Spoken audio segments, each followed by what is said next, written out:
ఒక దేశం ప్రశాంతంగా నిద్రపోతోంది అంటే సరిహద్దుల్లో సైనికులు కాపలా ఉండటం మాత్రమే కారణం కాదు.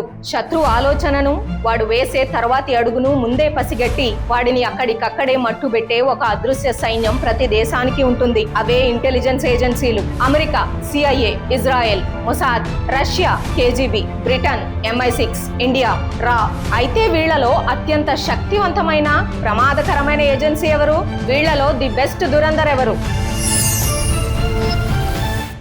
CIA, KGB, MI6, Mossad. ఈ పేర్లు వినగానే మనకు హాలీవుడ్ సినిమాలు, తుపాకుల మూతలు గుర్తొస్తాయి. కానీ ఈ ప్రపంచంలో ఎవరికీ తీసిపోని, బహుశా వాటన్నిటికంటే అత్యంత ప్రమాదకరమైన, సమర్థవంతమైన మరొక ఇంటెలిజెన్స్ ఏజెన్సీ ఉంది. ప్రపంచ పటంలో దేశాలను విడగొట్టగల, కొత్త దేశాలను సృష్టించగల, శత్రువుల గుండెల్లో నిద్రపోగల ఏజెన్సీ అది. అదే భారతదేశపు రా, రీసెర్చ్ అండ్ అనాలిసిస్ వింగ్. ఈ రోజు ఆ చీకటి ప్రపంచంలోకి అడుగుపెట్టి బయట ప్రపంచానికి తెలియని కొన్ని సంచలన నిజాలను తెలుసుకుందాం. ప్రపంచంలో ఇంటెలిజెన్స్ ఏజెన్సీలు ప్రధానంగా రెండు రకాలుగా పనిచేస్తాయి. మొదటి రకం లౌడ్ ఆపరేషన్, అంటే భయపెట్టేవి. అమెరికాకు చెందిన సిఐఐ, ఇజ్రాయెల్ కు చెందిన మొసాద్ ఈ కోవకే చెందుతాయి. ఇవి కావాలనే వార్తల్లో నిలుస్తాయి. ఫలానా దేశంలో ఒకరిని చంపాము, ఫలానా ఆపరేషన్ చేశాము అని ప్రపంచానికి తెలిసేలా చేస్తాయి. దీని వెనుక ఉన్న అసలు ఉద్దేశం ఏంటంటే ఇన్ఫర్మేషన్ వార్ఫేర్. మేము ఎవరినైనా, ఎప్పుడైనా, ఎక్కడైనా చంపగలం అనే ఒక భయాన్ని ప్రపంచ దేశాల మైండ్ లో ముద్ర వేయడమే వీరి టెక్నిక్. అమెరికా సిఐఏకి ఏటా వేల కోట్ల బడ్జెట్ ఉంటుంది. ప్రపంచంలోని ప్రతి దేశంలోనూ వాళ్ళ గూఢచారులు ఉంటారు. వాళ్ళ పని కేవలం సమాచారాన్ని సేకరించడం మాత్రమే. కానీ రెండో రకం ఏజెన్సీలు ఉంటాయి. బ్రిటన్ కి చెందిన MI6, రష్యాకు చెందిన కేజీబీ మరియు మన భారతదేశానికి చెందిన రా. వీళ్ళు సైలెంట్ ప్రొఫెషనల్స్. వీళ్ళు ఎప్పుడు వస్తారో, ఏం చేస్తారో, ఎలా మాయమవుతారో ఎవ్వరికీ తెలియదు. ముఖ్యంగా మన రా పనితీరు ప్రపంచంలోని ఏ ఏజెన్సీతోనూ పోల్చలేము. సిఐఏ లాగా రాకి వేల కోట్ల బడ్జెట్ ఉండదు. కానీ సిఐఏ లాగా కేవలం సమాచారం సేకరించడం మాత్రమే కాకుండా intelligence, paramilitary operations, signal intelligence ఇలా అన్ని ఒకే వ్యవస్థ కింద తక్కువ బడ్జెట్ లో అత్యంత అద్భుతంగా చేయడం ఒక్క రాకి మాత్రమే సొంతం. సిఐఏకి, మొసాద్ కి ఒకటే లక్ష్యం, పని జరగాలి. దానికోసం ఎంతమంది సామాన్యులు ప్రాణాలు కోల్పోయినా వాళ్లకు సంబంధం లేదు. వారు ఇప్పటి వరకు సుమారు 51 దేశాల్లో ప్రభుత్వాలను కూల్చేశారు. ఇటీవల లెబనాన్ లో ఇజ్రాయెల్ ఏజెన్సీ మొసాద్ చేసిన పేజర్ బ్లాస్ట్లు చూస్తే ఈ విషయం అర్థమవుతోంది. టార్గెట్ ను చంపడానికి టెక్నాలజీని వాడి అమాయకులను బలి తీసుకోవడానికి కూడా వాళ్ళు వెనుకాడరు. విచిత్రం ఏంటంటే ఎలక్ట్రానిక్ వస్తువుల్లో బాంబులు పెట్టి పేల్చే ఇలాంటి కుట్రను భారతదేశంలో అమలు చేయాలని కొందరు చూస్తే 2004లోనే మన రా దాన్ని పసిగట్టి నిర్వీర్యం చేసింది. ఇక్కడే రాకి మిగతా ఏజెన్సీలకు ఉన్న అతిపెద్ద వ్యత్యాసం బయటపడుతోంది. రా ఆపరేషన్స్ లో జీరో కొలాటరల్ డ్యామేజ్ అనే ఒక కఠినమైన రూల్ ఉంటుంది. అంటే తమ టార్గెట్ ను చంపే క్రమంలో ఒక్క అమాయకుడి ప్రాణం కూడా పోకూడదు. ఒక టెర్రరిస్ట్ ను లేపేయడానికి వెళ్ళినప్పుడు వాడి పక్కన ఒక పిల్లాడు గాని, సంబంధం లేని వ్యక్తులు గాని ఉంటే ఆ ఆపరేషన్ ను అక్కడికక్కడే ఆపేస్తారు. శత్రు సంహరణలో కూడా మన ధర్మాన్ని, ఆదర్శాలను వదులుకోరు. అలా అని టార్గెట్ చేసిన శత్రువును మాత్రం వదిలిపెట్టరు.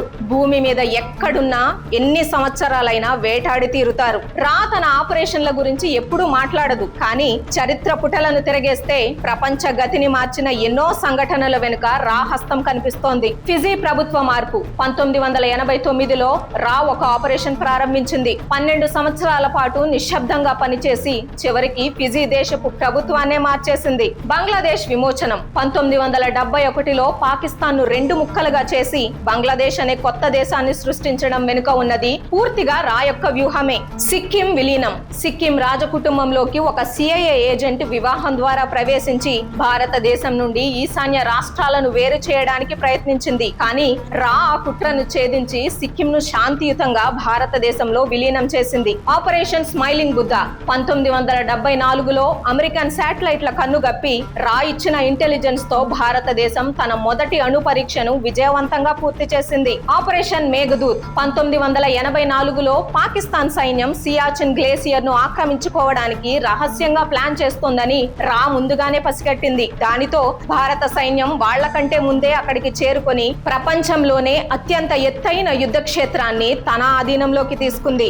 40 ఏళ్లు గడిచిన సియాచిన్ నేటికి మన గుప్పెట్లో ఉందంటే దానికి కారణం రా అందించిన ఆ ఒక్క సమాచారమే. అంతేకాదు, మన పొరుగు దేశాలైన నేపాల్, బంగ్లాదేశ్, శ్రీలంకలలో దాక్కున్న మన శత్రువులను, ఉగ్రవాదులను ఏకంగా 400 మందికి పైగా ఎత్తుకొచ్చి సైలెంట్ గా మట్టుబెట్టిన ఘనత ఈ షాడో సైన్యానిది. స్పై వరల్డ్ లో దీన్ని స్నాచ్ 400 అని పిలుచుకుంటారు. అయితే ఈ గూఢచర్య ప్రపంచంలో స్నేహాలు ఉండవు, కేవలం లాభాలు మాత్రమే ఉంటాయి. ఇండియా ఎదుగుదలను ఆపాలని చైనా ఎప్పుడూ చూస్తూ ఉంటుంది. చైనాను కౌంటర్ చేయడానికి అమెరికా ఇండియాను వాడుకోవాలని చూస్తుంది. కానీ ఇండియా తన సొంత ఆట ఆడుతుంది. మిత్ర దేశాలు కూడా ఒకరిపై ఒకరు ఎలా గూఢచర్యం చేసుకుంటాయో చెప్పడానికి 2004లో జరిగిన రబీందర్ సింగ్ ఘటనే అతిపెద్ద ఉదాహరణ. భారతదేశానికి అత్యంత కీలకమైన రా జాయింట్ సెక్రటరీగా పనిచేస్తున్న రబీందర్ సింగ్ ను అమెరికా CIA తమ ఏజెంట్ గా మార్చుకుంది. ఎన్నో రహస్య ఫైల్స్ ను అమెరికాకు చేరవేసిన అతన్ని రాత్రికి రాత్రే అమెరికా తీసుకెళ్లి ఆశ్రయం కల్పించింది CIA. ఇది రెండు దేశాల మధ్య ఎంతగా అగ్గి రాజేసినా తమకు కావలసిన సమాచారం దొరికినప్పుడు అమెరికా లాంటి దేశాలు స్నేహాన్ని కూడా పక్కన పెడతాయని ఈ సంఘటన నిరూపించింది. కెనడా లాంటి దేశాల్లో శత్రువులను మన దేశం మట్టుబెట్టిందన్న వార్తలు వచ్చినప్పుడు కూడా పాశ్చాత్య దేశాలు ఆశ్చర్యపోవడానికి కారణం ఇదే. రా సామర్థ్యం ఈ రోజు ప్రపంచ స్థాయికి ఎదిగింది. ఒకవేళ CIA లేదా మొసాద్ లేదా రా లాంటి సంస్థల హిట్ లిస్ట్ లో ఒకరి పేరు పడితే ఇక వాళ్ల పని అయిపోయినట్టే. ఎందుకంటే ఈ ఏజెన్సీల దగ్గర డబ్బు కన్నా విలువైన సమాచారం, ఆయుధాలు, టెక్నాలజీ ఉంటాయి. ఏదో ఒక రోజు ఏదో ఒక రూపంలో మృత్యువు వాళ్ళ తలుపు తడుతుంది. మనం రోజు ప్రశాంతంగా నిద్రలేస్తున్నామంటే, రోడ్ల మీద స్వేచ్ఛగా తిరుగుతున్నామంటే ఎక్కడో సరిహద్దుల్లో మాత్రమే కాదు, మన పక్కనే మనలో ఒక్కరిగా ఉంటూ శత్రువుల కదలికలను కనిపెడుతున్న ఆ అన్సంగ్ హీరోసే కారణం. వాళ్ళ గురించి టీవీల్లో వార్తలు రావు, పత్రికల్లో వాళ్ళ పేర్లు వేయరు. వాళ్ళ విజయాలు, రహస్యాలు, వాళ్ళ బలిదానాలు బయట ప్రపంచానికి తెలియవు. ఇండియన్ ఇంటెలిజెన్స్ ఏజెన్సీ రా సామర్థ్యం గురించి, తెర వెనుక జరిగే ఈ మైండ్ గేమ్ గురించి మీకేమనిపించింది? ప్రపంచంలో అత్యుత్తమ గూఢచారి సంస్థల్లో మనది కూడా ఒకటని మీరు నమ్ముతున్నారా? మీ అభిప్రాయాన్ని కింద కామెంట్స్ లో ఖచ్చితంగా చెప్పండి. ఈ వీడియోలోని సమాచారం మీకు నచ్చితే ఈ అద్భుతమైన చరిత్రను ప్రతి భారతీయుడికి చేరేలా లైక్ చేసి షేర్ చేయండి. జై హింద్.